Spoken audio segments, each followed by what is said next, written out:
Good morning all of you. Nandi सरी classes में आपका स्वागत है। आज हम कक्षा 12वीं का आठवां अध्याय चल रहा था। कल हमने रोगों के बारे में पढ़ा था कि रोगों के कारक क्या होते हैं, रोगों के प्रकार, कितने प्रकार के रोग होते हैं। ठीक है, आज हम मानव में कौन कौन से रोग होते हैं उनके बारे में चर्चा करेंगे। सबसे पहले हम डेंगू और चिकनगुनिया के बारे में चर्चा करेंगे। पहला डेंगू। डेंगू क्या होता है, कैसे होता है?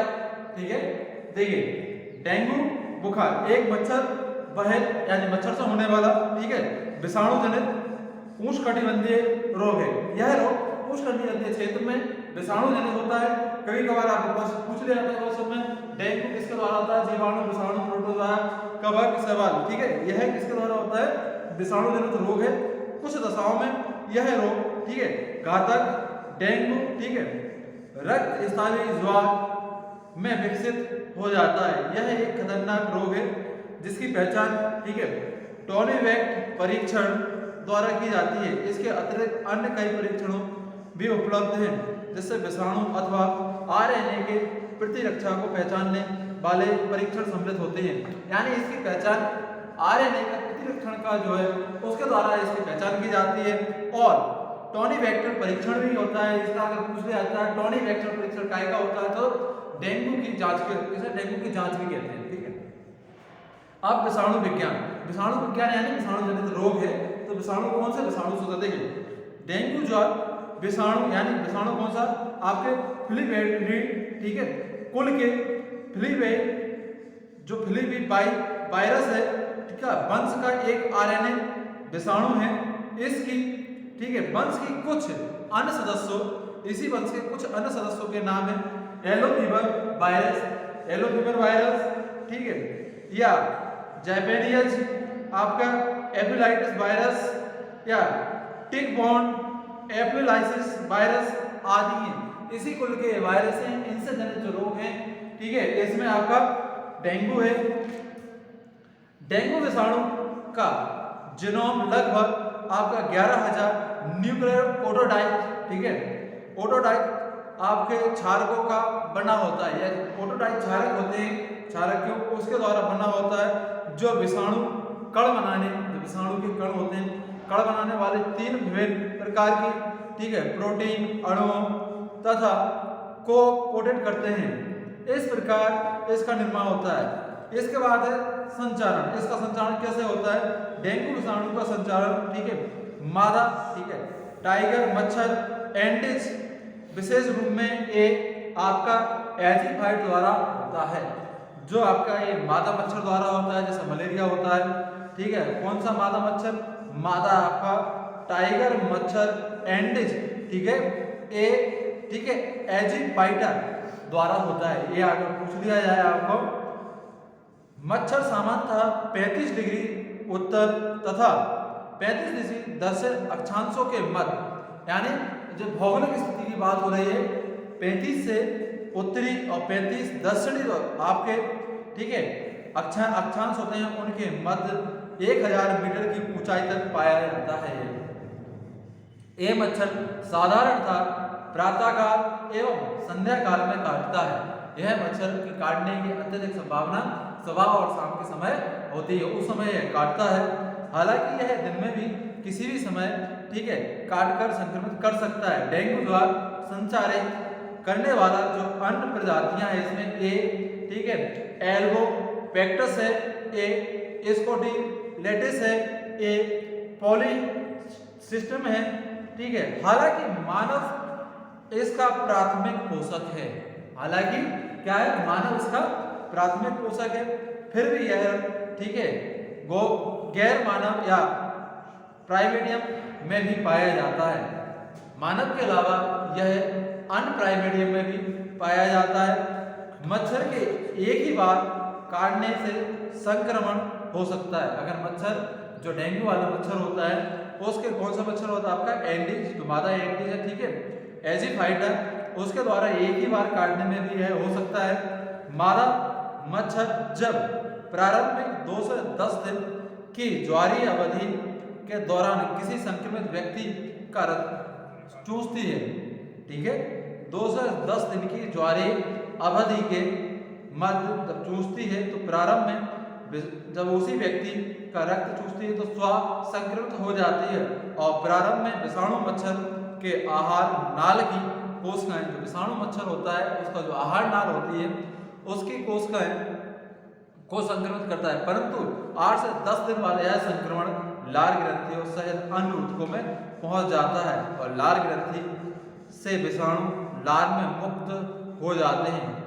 मच्छर पर विषाणु का कोई हानिकारक प्रभाव नहीं पड़ता है और मच्छर पर विषाणु का कोई भी हानिकारक प्रभाव नहीं पड़ता है। इससे क्या होता है, डेंगू विषाणु की जो ऊष्मीयता अवधि होती है वो कहते हैं 30 से 14 दिन की, से पूछ लिया जाता है। रोग के लक्षण आप इस रोग को कैसे पहचानोगे, ठीक है, कि डेंगू हुआ है, कैसे समझे।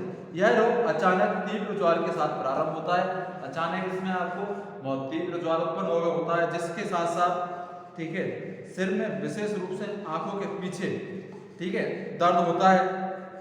इसके अतिरिक्त मांसपेशियों तथा जोड़ों में भयानक दर्द होता है, जिसके चलते इसे हड्डी तोड़ बुखार भी कहा जाता है।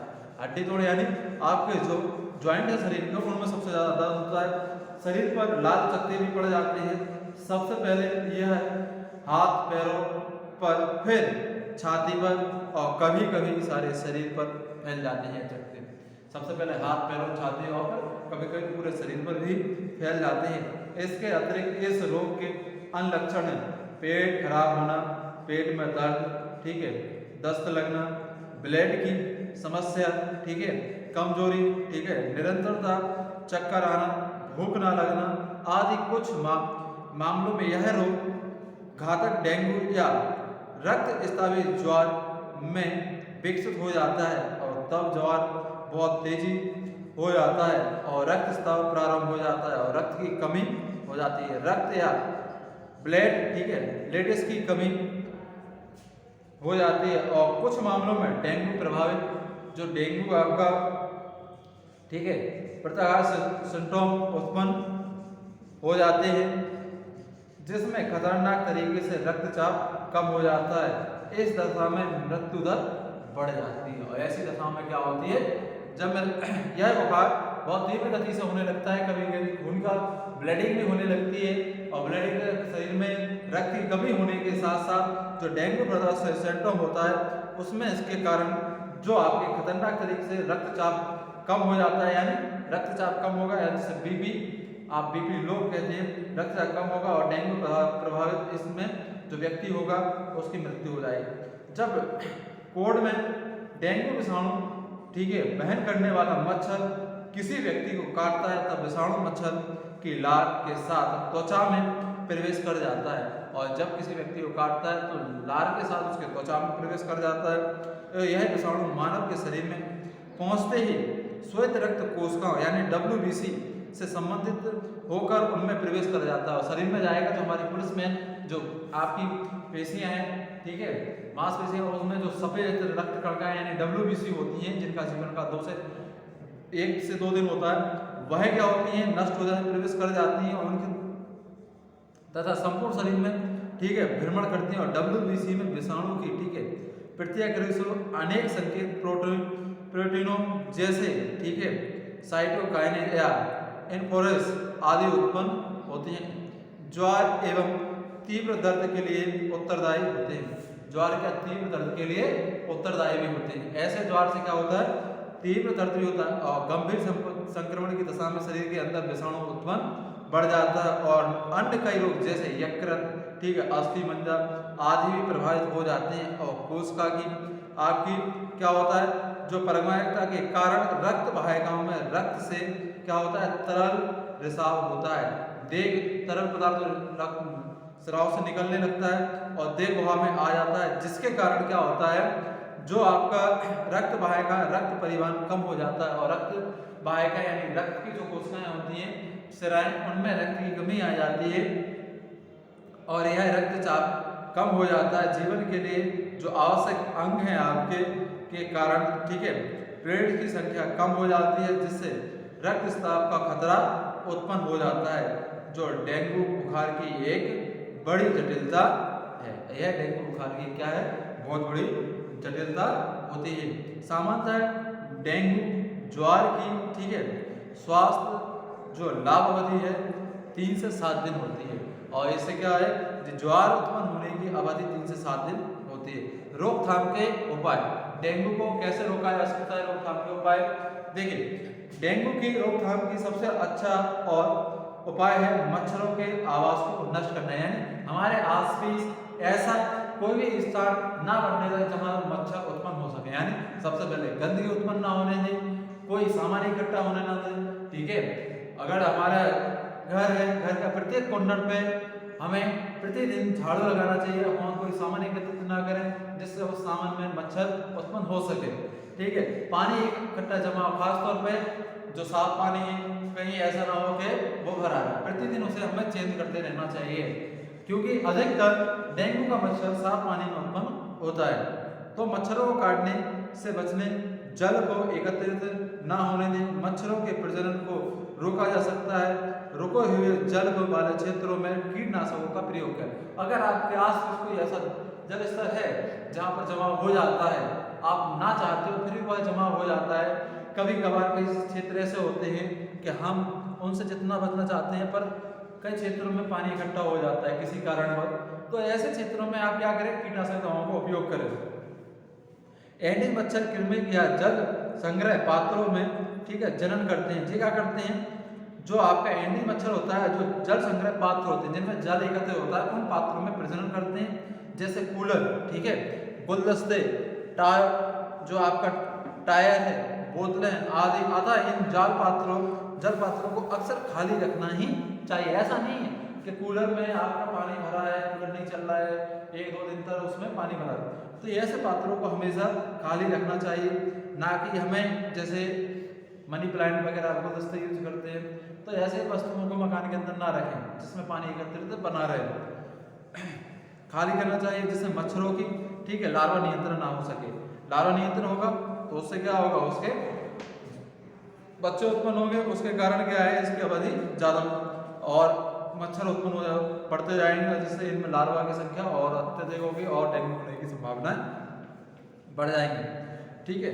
मीसो एक्वर्स नामक जलीय कीट, ठीक है, या लार्वा भक्षी होते हैं जिनका उपयोग करना चाहिए। ऐसी मछली, ठीक है, जो लार्वा भक्षी होते हैं जिसे गंबेसुआ मछली कहा जाता है। गंबेसुआ मछलियों का अगर आपके आसपास कोई जल एकत्रित होता है तो उसमें मछलियों का, गंबेसुआ मछली का पालन भी कर सकते हैं जो इन लार्वाओं का भक्षण करती है, ठीक है। तो जेट डेंगू के हो गए रोकथाम के उपाय। इसके बाद आता है चिकनगुनिया। चिकनगुनिया के बारे में हम कल नेक्स्ट वीडियो में चर्चा करेंगे। आज हमारा, ठीक है, डेंगू के बारे में पूरी चर्चा हो गई। धन्यवाद।